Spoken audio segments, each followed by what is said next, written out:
এরপরে প্রশ্ন হলো, আমাদের মহল্লার মসজিদে এতদিন জুমার নামাজ আদায় হয়ে আসছে। এখন এলাকাবাসী সবাই সম্মিলিতভাবে একটি কেন্দ্রীয় মসজিদে জুমা আদায় করতে চায়। এক্ষেত্রে এখন মহল্লার মসজিদে জুমা বন্ধ করে দিলে কোনো সমস্যা আছে কিনা, এবং এলাকাবাসীর উদ্যোগসরী দৃষ্টিকোণ থেকে কেমন জানতে চাই। খুবই সুন্দর একটি প্রশ্ন।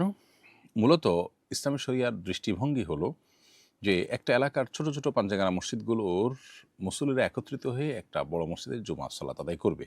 জামে মানেই হলো সেই মসজিদ, যে মসজিদ অনেক ছোট ছোট পাঞ্জাগানা মসজিদের মুসল্লিদেরকে বা এলাকার সব মুসল্লিদেরকে একত্র করে, মানে বড় জামাত। অতএব সেই জিনিসটা হওয়া উচিত, এবং সেটাই হলো শরিয়ার প্রত্যাশা।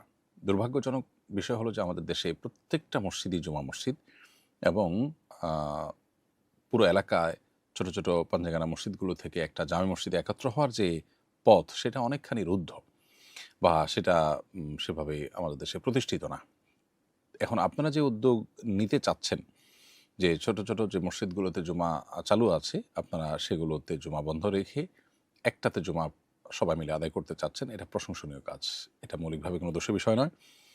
এবং কোনো মসজিদে জুমা চালু হলে সেখানে আর কখনোই আপনার জুমা বন্ধ করা যাবে না, এমন কোনো কথা নেই। হ্যাঁ, নামাজই বন্ধ করে দিলে সেটা অবশ্যই নিন্দনীয়। কিন্তু মসজিদ চালু হয়েছে, মসজিদ সালাতের জন্য চালু হয়েছে, সালাত চালু আছে, জুমা চালু ছিল, জুমাটা জাস্ট হচ্ছে না। অন্য ওয়াক্তগুলো সবই ঠিকই হচ্ছে, জুমাটা বড় মসজিদে হচ্ছে, এটাতে কোনো অসুবিধা নেই।